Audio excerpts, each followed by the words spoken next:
Welcome to the Measure Success podcast, where we talk with top leaders about effective strategies that inspire success. First of all, I just want to thank the audience and everyone how we got voted to become the fourth best strategic planning podcast. Thank you so much. That's a huge accomplishment. We did not plan on this. And after doing over 200 episodes, it's exciting to have that. It's why we continue to get great guests like Dave Burnett. Dave Burnett is a seasoned marketing executive, entrepreneur, and the CEO of AOK Marketing with over 25 years experience in digital marketing, branding, business strategy. He's definitely a thought leader in this industry. He's known for a data-driven approach, of course, which we like here at 40 Strategy and 40 Accounting. And he's also, he delivers real results. You know, that's a really big change, right? From 50 years ago when things were just TV ads and kind of hoping. Today, we actually care about getting results. Dave, welcome to the Measure Success podcast. Thanks, Carl. Really appreciate you having me on. And congratulations. It's a big accomplishment. I know there are a lot of podcasts out there. So being ranked fourth is amazing. That's very well done for sure. And thank you for having me. Of course. Yeah. We're really grateful. And David, I'm saying this, we say no to most of the people that come in to try to apply to be guests now. We get nearly 1 to 2 guest requests per day of people trying to be on the show, and we only have 1 spot per week. And we have about a 6-month backlog of people try to get into the show. So we're really grateful and so glad you earned your spot to be here based on your knowledge and your wisdom. And we select, not all based on what they haven't known and done, but also how they can provide value to the audience. But Dave, I always like to start out with interesting stories. And there's 2 interesting ones you shared with me before the podcast I want to talk about. The first one, which is, how in the heck did you lose $20 million? Thanks for starting gently. I really appreciate that. So, okay, where to even begin? It's one of those things where I was a young, dumb person who basically got into a partnership without any legal paperwork. So back in 1999, yes, dating myself completely. Back in the late Wow. 90s, Yes. I actually started a company that was underneath the umbrella of another company. So I used to do promotional products back in the day. We were working with a local bank. That bank needed an incentive program. So worked with the bank to develop the very first digital incentive program, and where you could, basically get points, go online and redeem those points. And then you could redeem them for, a barbecue or whatever you wanted. And we were the first ones to do it, online. So I started that in late 90s, before the dot-com boom. And what ended up happening was my partner at the time was also, I was an independent, but we did it under his company. And having done it under his company, basically he had control and say over everything. So lo and behold, we ended up getting customers like GE on this program and some really great things. So we ended up by 2002 having an extreme blow up, falling out, and I got a little bit of money from that situation, but not nearly what it was worth. And I can't take any credit for anything that happened after the fact, but that company sold back in 2015 for $110 million. So, did I lose 20? Was it more?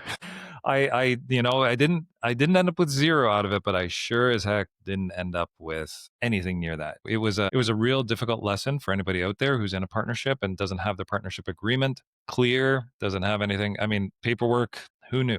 So that was a very, very, very expensive lesson. And thank you for sharing that. It's, sometimes, right, the best lessons, of course, are the most expensive ones, right? Or the potentially most expensive ones that are out there. I think today's day, and here, we'll just throw it out, right? With tools like ChatGPT, there is this desire, I can now solve my legal problems with an attorney, right? And I'm not saying that we can't use it to help streamline, accelerate, and maybe in some non-riskier things use it, right? But in something like this, a business formation, when you're creating a company that has the opportunity to have real potential, and if there isn't clarity over IP, ownership rights, exit, you have a risk, right, of losing a lot of money. And this is both on the ownership side as an employee, partner, all those different areas. And so I'm kind of curious, what if you would have gone back and redone that situation again, what would you have done differently? So basically, I was very much in the situation where I wanted to close the deal. I thought this was a great opportunity. I wanted to get everything done, wanted to move forward. It's hard in those times to just stop and be like, look, before this actually happens, before we generate any revenue, before anything, because our first check that we got for this back in 99 was about $150,000. So I knew there was potential. Like it wasn't, it wasn't a $10 check that we were getting. So, but before we went out, put the invoice together, fully sold the program, needed to just get it done, needed to pause. If I could go back and tell myself anything, it would have been that. And if my partner at the time didn't want to sign anything, didn't want to proceed down that road, that's a good enough sign that I should find another partner. It really would have been something that could have changed my family's life. And again, I don't want to say anything because I am not responsible for any of the amazing results that they had. I can't take credit for the 13 years of building value. I can only take credit for the initial idea and the first sales. So it was a great learning experience, but going back in time, I would do things different. Yeah, for sure. No, once again, thank you so much for sharing. Oh, let's flip it, but on the positive side, you've had a successful exit as well. Yeah. So, I mean, there's been a couple times where I've had exits. So I've been in business for a while and had the fortune of working with some good partners as well. My favorite story actually is around the my very first partnership, and it wasn't successful necessarily from a financial perspective in the way that you would say it. But I was in university. I was running 50 employees across the province. I'm based out of Toronto, Canada, and I was running 50 employees well in third year university and had a partner who was actually a friend's dad who was managing the finances. We got to the point where I didn't want to do it anymore and he basically bought me out. And the way he bought me out was for some season's tickets to the Toronto Maple Leafs. So I think that was it was a win. I mean, okay, if you're not a Leafs fan, it was definitely not a win. So I guess you can interpret this either way, but it was great. And that partnership taught me a lot. And then after that partnership is when I had the failed partnership. So there are a lot of things that can go into what is a successful partnership. It's not just, or, a successful exit. It's not just about the dollars at the end of the day. It's about maintaining the relationships. It's about continuing on. It's about learning from it. And I mean, don't get me wrong, the dollars help, but it's been a fun journey on that side too. Now, you're also I think you said this, the only person perhaps on earth that didn't realize that there was this thing called COVID-19 that started impacting the world. How in the heck did that happen? Yeah, it's a bad joke that I always say that, so I heard there was a pandemic. I I got a traumatic brain injury in late 2018 from a home renovation accident. I was trying to move a stone paver, putting it on a trolley. I was bending over with the stone paver and realized I was going to hurt my back. So instead of doing that, I let the stone go from about a foot and a half up from the trolley. It didn't land on the trolley correctly. Trolley came up and smashed me in the side of the head. So I basically got a metal bar in the side of the head. And as a result of that, I suffered a traumatic brain injury, severe concussion. So I don't remember 2019. This happened December 4th, 2018. I don't remember 2019 and I don't remember the first half of 2020. I went through all kinds of treatments, went to see different doctors, psychoanalysts, everything. My work day was 15 minutes of work in front of a screen because I was light sensitive. And then I would go to sleep for 45 minutes. I would work for 15 minutes and go to sleep for 45. It was a really, really difficult time. That was the first 3 months. And I was running two businesses at the time while this was going on. So I just got through, and it was one of those things where people ask me, well, how did you do it, and what happened, and what did you do? And other than me saying I don't remember, because it's true, the main thing that I did was there just wasn't an option to stop, and you just do what you have to do when things are tough, and that's just part of the entrepreneurial journey. I wouldn't wish that on anybody, but I think we all face different challenges. My challenge was very explicit in terms of when it happened. Right now, people are having challenges because of different things going on with tariffs. Right now, people are having challenges because there was a boom after COVID, and then now there's a retraction in some way, shape, or form in a lot of industries. So my particular journey was difficult in those times, but you may be facing something right now, and that's just the journey that you're on. So I mean, there's lots of different experiences people have. So one of the most interesting, especially when you're a small business, when something happens to you, you said here, you had a pretty random injury, right? I mean, that took place, you wouldn't expect, right? You're just doing some renovation, and next thing you know, you are out. You're out, and everything has changed for you. And you're here, right, to talk about it. I mean, it could have been worse. It sounded like how serious I heard some bad concussion stories, but honestly, that's one of the worst ones I've heard. To get to that bad, especially in one single one. To have an event like that.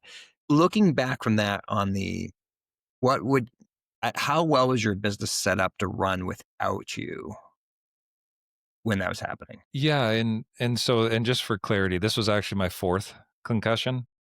Okay, thank you. Okay. Yeah, but I mean, it doesn't make it sound any better, really. I mean, I had a couple of concussions through hockey. I played hockey growing up. I got into a car accident, had a concussion there. Got into another car accident with a minor concussion. So I guess it's actually my 5th or 6th. But anyways, I'm who's counting? So with that, how well was my business set up? It wasn't really set up that well. I have a great right hand man who works in the business, does amazing things. He works actually in both businesses. So he was invaluable on that side of things, but it was a tremendous burden to take that on for me. So he went over and above. He's still with me today. Amazing, amazing guy. And so that was amazing to have somebody there to be able to do it. But the other functions of the business were heavily reliant on me. And I did the best I could through that time. It was a maintain, do whatever you can. I had to record every conversation that I had with a client. This was before all these amazing note takers. I had to record all the client calls. I then would have to have them transcribed and I would review notes before it because I wouldn't remember the conversation I had with the client last week. I wouldn't remember a conversation I had with my wife yesterday. Apparently, I used to tell the exact same story at every point that we would go by something on the highway when I was driving because I could still function. I think of it as something like a computer. I had very good RAM. Like I could function, but there was nothing going into long-term storage. Yeah. So if you had a conversation with me, you wouldn't necessarily know that I was suffering from this condition until you had the same conversation with me again and then again. So for me, it was a very, very difficult time. The organization was not set up. I mean, we have a relatively small team. There's 17 of us at the time. And so it was difficult to manage. But again, I had amazing people who stepped up, saw what I was going through, and yeah, I'm very, very grateful for it. Sounds like the movie 100 First Dates. You were like living it. And I'm glad that I came out of it. I mean, there was some interesting things like where I injured my brain, I had to relearn some words. So I have to think sometimes, I'll pause sometimes just because the word, I know it's there. You know, when you have that, like, it's at the tip of your tongue, you just can't think of whatever that thing is. That's me with a bunch of words and a bunch of sayings and, all of 2020 or 2019. So it's there, but it's not there. And I just can't access it. And so as a result, I'll try and find a different word. Like you'll notice my pause there on try. That is an example of what happens. And again, just as I do it. So yeah. But I'll remember this Super conversation. interesting. So you don't have to worry about that. Well, it'll be recorded and it's gonna be out for everybody to see. And but no, you actually literally remember it. And once again, so grateful you have truly been able to recover. But obviously, it's again, there's still some after effects there. But and there's two really key lessons though. Just once again summarizing. One is you had the initial discussion of in that partnership originally where you lost potentially huge amount of value. And the big lesson there, right, is hey, make sure you're setting things right. That's a big deal. Make sure you have the right attorney. Make sure you really think of all the worst case things that could happen. That's one. And it's annoying, right? When you go through it, I've been through it and it's irritating, but this is the why you do it is because you want to make sure that these things are thought through. And then the second part, which is this, how does your business survive without you? Yeah, Right. 100%. And that obviously you weren't just a one man band. You had at that time 17 employees. And so there still was operations or larger things taking place. And you had a really key partner that was critical. But interestingly enough, there still was essential functions that they needed you for, right? That Absolutely. wasn't there. So, or it wasn't there at the full level that you've been able to participate in the past. So we now today are we're going to go into digital marketing, which is the key in your core and what you know and love. And there's a reason why we selected you to be on this podcast because it's evolving so rapidly right now. And, what I think I mentioned to you, I saw listening to Gary Vaynerchuk at Parker seminars and he had 2/3, he asked everybody else, how many of you are using Google AdWords, right, to bring clients to your business? And about 2/3 of the people stood up. And then he asked the same audience, he says, oh, how many of you are actually using Google for searches now because of ChatGPT, Perplexity, et cetera, right? And he's like, oh, a third of the people raise their hand. And now this is growing, like it's growing rapidly even since that meeting we've had and the amount of people that are using this. My wife, love you, but I would call her, she technology is not her thing. She was using it to compare two bids that we had to replace our pump and our well, like literally using it. How awesome is that, right? That like able to use the technology to do an analysis like that we couldn't have done beforehand. Cause like this is not what we do. We don't create pumps. And so we're actually trying to get an apples to apples comparison. So in the digital, how much is this changing? First of all, describe the change you're seeing in the marketplace. So from a business perspective, it's a seismic change, right? Like it's a whatever 10 on a Richter scale if you think in terms of earthquakes, or it's a nuclear bomb if you think of things in terms of explosion and destruction. It is everything in terms of changing this environment. And so how we are managing this and how we are working with this is really based on what we've seen in the past. So I'm very grateful that I've been around since before Google was invented in the business world, like totally dating myself again. But I had to adapt and change and develop a digital marketing agency before Google existed. A lot of the things that we do are SEO related, paid search related, paid social related. So what we're seeing is right now is the fragmentation of search. We've actually been pretty spoiled last 20 years that Google has been the primary go-to, primary channel, really a great place to harvest demand. So that's the way I look at it. It's a place where people go to kind of take the last step. We're very conversion focused on what we do. So we're always tracking demand. We're always tracking conversions. We're always tracking the metrics associated with how your digital is performing. As a result of that, we started to see this changing a while back. And as a result of this, I actually I was an OpenAI beta tester. So back in 17, 18, I actually was on the OpenAI train where they came out with their initial models that were Ada, Babbage, Curie. Then they came out with DaVinci, and then DaVinci 2, DaVinci 3, and DaVinci 3.5 is actually ChatGPT. So they just put a chat function on the front of it. So I've been along for that entire ride to see how things have been changing. And every time I would look at it again, they'd come up with a new model, right? Oh, this is Da Vinci. This is going to be interesting, right? This is, D, right? AD. This is the fourth model. So you go and you're like, it's not really there yet. Then they come out with Da Vinci 2. It's still not really there. And the really interesting thing for me is I was able to see the exponential growth and improvements in their models as they had larger training data. So we actually have been at the forefront of this. And I actually give training at the Canadian Marketing Association on AI. And there's a AI adoption curve, right? It sounds like you guys are really getting into it, which is great. But there's a couple different steps that go along with this. So there tends to be fear where people are afraid of it. Then there's some pessimism where they're like, it's not really that good. It doesn't really do what I want it to do. I've seen some images, I've seen some prompts. It doesn't seem to be that great. And then everybody has an aha moment where it's like, oh, this can actually do all this stuff. Then they move on to investigate it, then they adopt it, and hopefully develop some expertise in it. Everybody kind of goes through this journey, and then as each new thing comes out, people adopt. So we're trying to do our best to be at the forefront of this. Given that some of what we do is SEO, we've actually developed a tool that's called LimTel, like LLM, like large language model, TEL, limtel.com. So by the time this airs, it should be there and good to go. But what it does is it actually tells you what AI knows about you. It queries all the largest models and it goes out and it's like, do you know who Dave Burnett is? Do you know who 40 Strategy is? Do you know anything like this? Your brand or your company or your URL, you can enter that in and it'll tell you what all the models know. And then if you want to be found and know if you should be found for, best strategy podcast, what are the list of the top 10? You can query those types of things and keep track of how you rank. So we're using that information to adapt because this fragmented search era that we're in now, Google is for the last 20 years has been the thing. Some of it got fragmented out for social and now Google is just being fragmented. So it's just the way things are right now. It's going to evolve and change. And so a year from now, it's going to be different. 2 years from now, it's going to be even different. But it's exciting. This, to be honest, is what I really like about this business. It doesn't ever rest and it's always changing. Yeah, boy, I tell you what, this is one of those great examples of it. It seems like you thought you were using a motorcycle and you realized the person next to you is using a Tesla, right?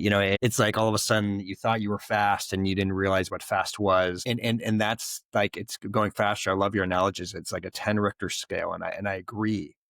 And I had the opportunity, one of our earlier guests was one of on the AI, Paul Allen Institute, where they invest about 200 AI companies, and they have one of the largest in Seattle, and they have one of the largest concentration of PhDs in AI. And he's like, Carl, you don't, literally in this interview, I never felt more dumb. I'll just use that term, just keep simple terms, in my life. Because he kept on correcting me. You meant to ask, right? Because he was literally so far ahead. And what we're seeing now on the release, it's playing out exactly what he said. He's like, you don't understand how significant, how big this is going to be. So now let's start getting practical of this. I love it how you're building the LLM to help create and understand where people are at today. When you bring on a new client today, and what's your process now, right? What is your process that you're like, okay, you're here today. We need to get you from A to B.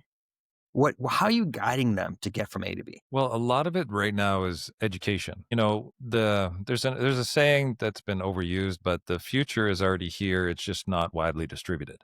Mm, So, speaking to that gentleman you were talking to who is so far ahead, I'm sure he's exponentially farther ahead than I am in this as well. But, I might be significantly farther ahead than some of the listeners on this podcast who would then be significantly farther ahead of other people. It's all about the adoption curve and where things are. So for me, and for us, it comes down to understanding where people are at. You got to meet people where they're at in order to be able to help them go to the next level. I mean, basically what happens is you get a lot of senior level people who are like, hey, I heard about this AI thing. We should probably be there, do some stuff. I don't use ChatGPT myself. I still use, my old browser and everything. But I hear we should be there, so we got to do that. So that falls down to the next level of person, whether that's the senior marketer or whoever it may be. And they're like, oh, yeah, we should know about this thing and do this thing. But we don't want to give away all of our secrets, and we don't want to give it all to OpenAI, which is owned by Microsoft, half owned by Microsoft. We don't want to, have all these potential violations. So how do we manage this thing? And people are using it already, and it just becomes this big disaster, right? And it's just people don't even know where to start. So just figuring out where they are, what their knowledge base is, and then putting it into terms they can understand. AI, for example, is like somebody who's in 11th grade or a junior in high school. So let me explain. This is how I think about it, and this might be helpful for some of your listeners. Search is very dynamic and is a ever-changing database that Google has. It goes out with its crawlers around the internet. It scrapes stuff off your website, puts it in its database, and that's how you get search results. That's how you get the little blue links that you get on the search results page. AI is different. AI is like a brain, right? But that brain only knows everything up to being a junior. So it knows junior level math, junior level science, whatever it may be. But then it stops learning. And what happens then is once it stops learning or they stop training the model, then they put this wrapper on it that makes it answer questions nicely instead of being, rude or difficult or dangerous. That takes a few months. So it's actually a full year-long process till they release it to the public. So everything that we get out in the public has actually already been in the works for 6 months to a year. So as the public, we're already way behind. mm.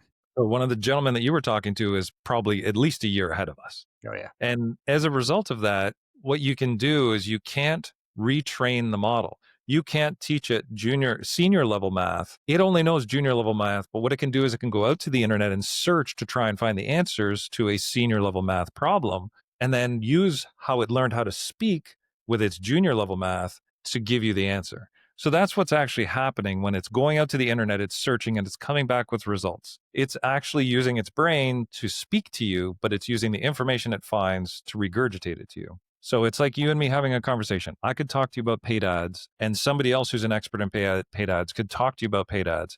We would basically be giving the same message, but the way we phrase, the way we give you the answer, that's the generated prompt results. That's because we both have a similar knowledge base, but the way we speak, the way we respond is slightly different. That's exactly the same with large language models. So that's how I like to think about it. That helps people understand a little bit about how it works. And yeah, I mean, you got to meet people where they're at. So hopefully that was a little help. No. So you answered the core, right? Which is that kind of present state of, where they need to be and the meeting with them and helping to understand it. But where are you helping people go? So where we're helping people go is getting discovered in those large language model results. So you need to do different things. SEO, and I'm just going to get a little technical here. SEO was very much links from somebody else's website to your website. That passed authority to your website and you would rank better. That's SEO in as short a version as possible. Getting shown in the large language models is different. The large language models are trained to speak. And as part of their training to speak, they learn stuff. It's almost accidental that you're found in the main base models. And the main base models are trained off of things like Wikipedia, off of Reddit, off of GitHub.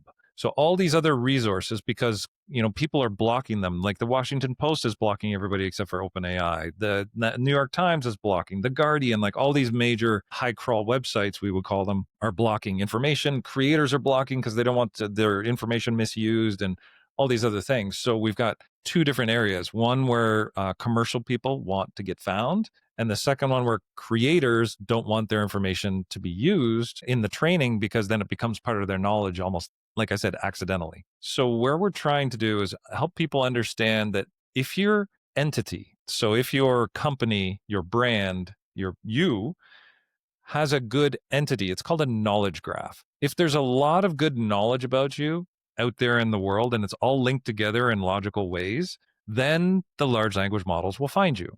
Then once they find you, the question is, can they actually understand what your stuff is about? Mm. You need to still understand that it's a machine and it needs to be able to crawl your site, needs to still be able to understand what you are and how you relate to different things, right? Like Carl Cox is related to 40 strategy. Carl Cox is related to good information, right? And now Dave Burnett and Carl Cox are related to each other because there was this interview on a podcast, because podcasts are also scraped.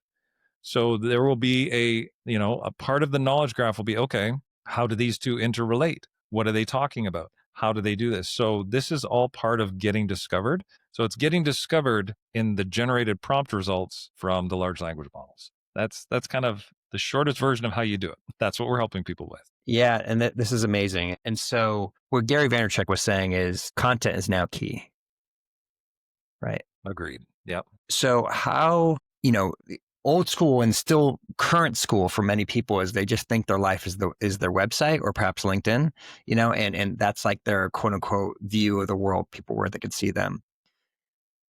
There's a reason why we have this podcast. This isn't an accident, right?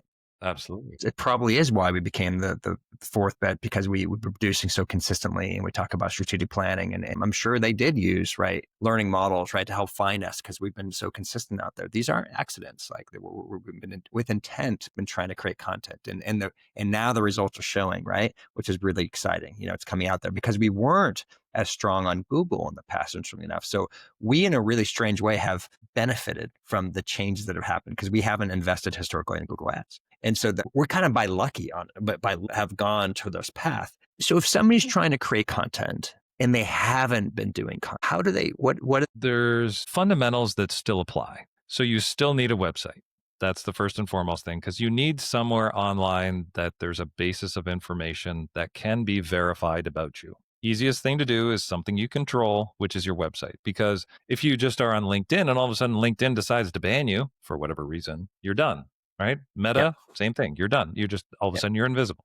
Yep. So you need something you can control. It used to be called owned media. So you own your media, and you need to have content related to your expertise. So the easiest example I give is related to Starbucks. If you search for Starbucks, you're going to find starbucks.com in your Google search results. And then you're on the right-hand side, you're going to find a little knowledge panel about Starbucks, some information about, everything about it.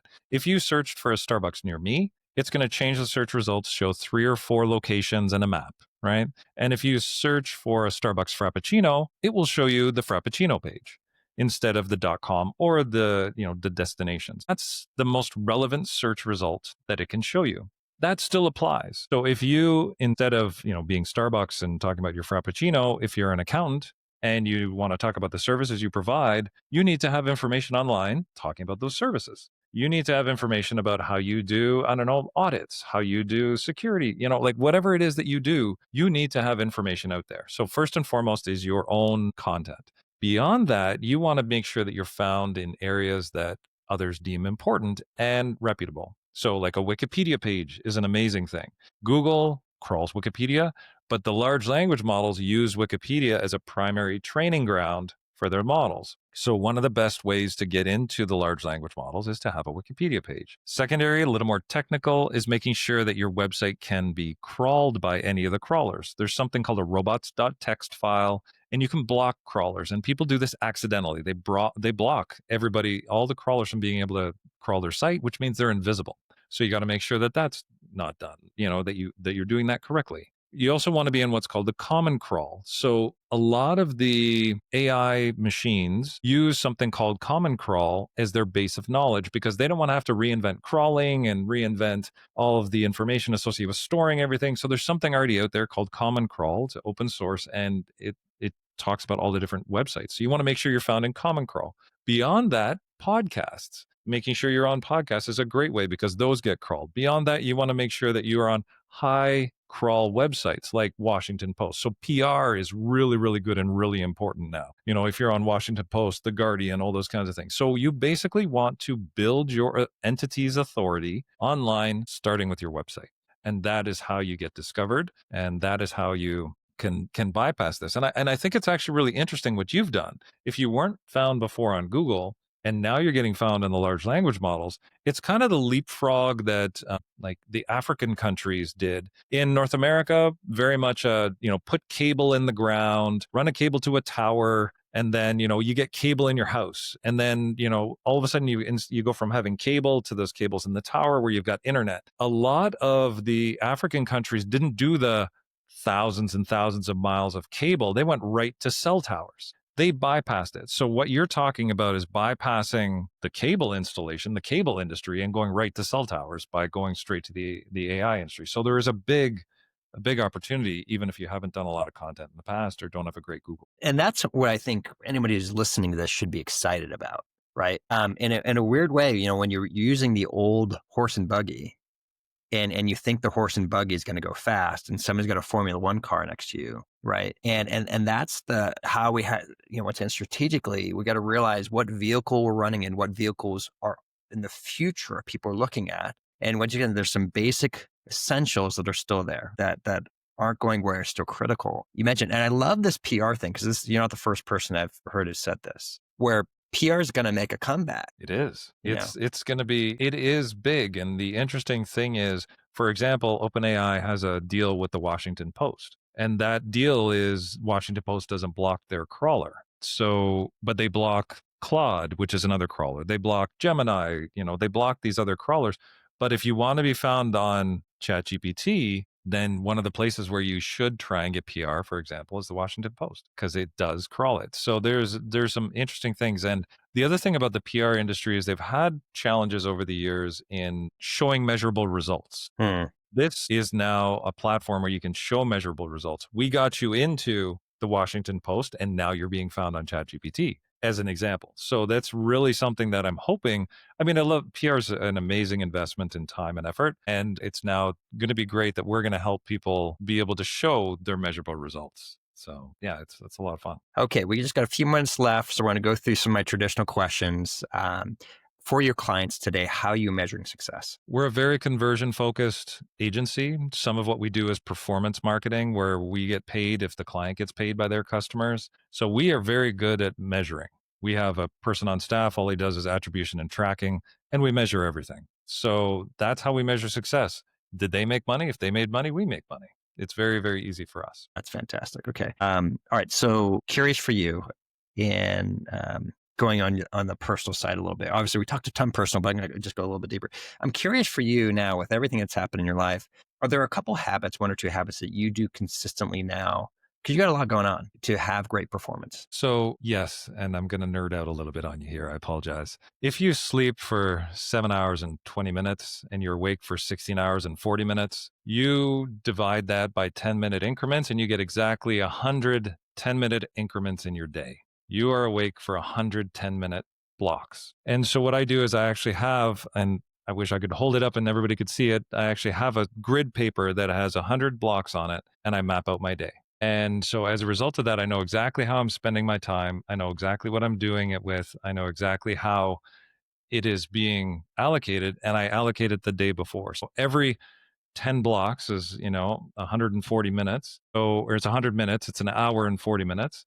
And so with that 100-minute block, I call those chunks. So you have 10 chunks in a day, and I try to do my work based on one chunk at a time. So, what am I going to do for the next 100 minutes? And can I actually do that thing and really focus on what I'm doing? So, for myself, it became a necessity when I wasn't able to remember what I was doing next or what I'd Mm. already done to be able to put these systems in place. So that's how I've done it. So that's how I get through what I get through. I love that. I'm a really big calendar blocking type person myself. That's how my day, if you see the same thing, my calendar, it is completely blocked out with being and doing activities, right? From that perspective. So I love it though, how you broke it out into the science a little bit deeper of the importance. You mentioned in there kind of, so you got sleep, right? It's important to sleep that Got to sleep. 7:20, right? Right. Yep. And then the second side though, which is, hey, how do you make your day great? In all of your walks of life, right? Because it's not just your work, so to speak, but it's other things that's going to help provide things to go well. How do you today now measure success in your personal life? So I've evolved in this over the years. And so I have a morning routine. Some people do, some people don't. I do what's called the 10-10-10. So the first 30 minutes of my day is I do 10 minutes of gratitude, 10 minutes of journaling, and 10 minutes of inspirational reading or listening, depending on how, what it is that day. And then I exercise. And so I get my day started off right that way and really kind of, spend one whole chunk doing that. I spend 100 minutes in my morning getting things going, getting dressed, doing all that stuff. Beyond that, in terms of how I get through the day and how I measure success and how I have my relationships, I've realized that my relationships, every relationship I have 50% of that relationship. And I ask myself, am I doing 100% of my 50%? And that's really an easy thing. If you go into a relationship and you're doing your best on your side of the relationship, and the real key is not expecting anything in return. What happens is people who maybe you were given 30%, right? Like you're kind of half doing it, not even, you got a half return from that other person. If you really value that relationship, like I just celebrated my 25th wedding anniversary. I'm very grateful that she puts up with me for that long. But part of that was I want to put as much effort as I can into the relationship. And I'm not perfect. I'll hit 70%, 80%, whatever it is, but it used to be 30. And so what I found was by putting more effort in, eventually the other person starts to reciprocate and put that same effort in. So a relationship that's 20 or 30% each of you to all of a sudden go 70, 80% each of you is completely a complete factor of joy different. And it's just amazing to be able to do that. So that's what I do. That's how I do it. I take a look at what I'm doing and I don't put anything on them. I love that. I really think that's pretty remarkable, like effort that you're doing to help get towards that. So that's really, really cool. Let's see here. What is one book that you'd recommend for our audience? Does it have to be just one? Oh, you could go two. How about that? All right. Okay. So a book that was, that kind of changed my life was Man's Search for Meaning by Viktor Frankl. If you haven't read it, it's an unbelievable story. And then if it's a business book, I would say there's actually a gentleman named Alex Hermosi. I don't know what stage people are at, but yeah, and any of his books, he's got two with a third one coming out. I would highly recommend. They are good to help you understand what you're offering to people, what you're selling to people. And so any of his books are good, but there's so many good books. If like an accounting book, for example, okay, no, I'll stop. You gave me two. I'll keep listing if you'd let me, but I'll take the two that I've got. Dave, how can people connect and learn more about what you're doing? Yeah, I'd love LinkedIn is the primary place where it's me posting 90% of the time, so you don't have to worry about anybody else. I also just if you want, I'm also on Twitter or X. Those are 100% me, all those thoughts there. So that's the easiest way to be able to do it. LinkedIn or X, or find me at aokmarketing.com. There's a bunch of stuff there around digital marketing, and I'm always happy to connect with like-minded people. So thank you very much for having me on. It's been a lot of fun. Dave, thank you so much once again for being a guest on the Measure podcast. Appreciate it. Hope you have a good rest of the day. Also, listening, I hope you've enjoyed this podcast. Dave's had some extraordinary stories in his life that he started out with, but the change that's happening in marketing, if you're not paying attention to this, you're going to be left behind. This is really big stuff. 10 Richters to go. I love that, how you mentioned. And if you need to learn more about this, reach out to Dave. He's going to help give you the insights, and he's ahead of the curve. That's who you want to be with today. If people are still talking about just doing Google ads, you're in the wrong group of people. I'm not saying they're going away fully, right? But you have to change your thinking, right? Because there's more than just that to help be found and make sure that your product and services that you're selling will be found in the future, and helping you to find ways to find things that you couldn't find beforehand as well. As we always like to say, wishing you the very best at measuring your success. Have a great day.